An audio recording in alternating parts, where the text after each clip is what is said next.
যখন আজ নিশীথে আমি একলা, আর ছাড়বো না গো ও পরাণের মধুবালা।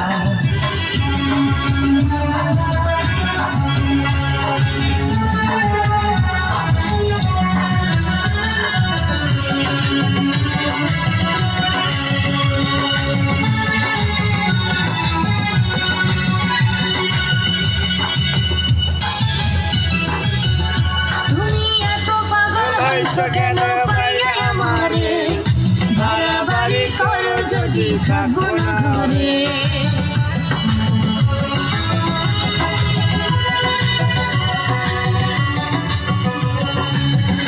ও আমায় ছেড়ে প্রাণ স্বজনী যাইবে কোনখানে, বান্ধিয়া রাখিব তোমায় প্রেমের বাঁধনে।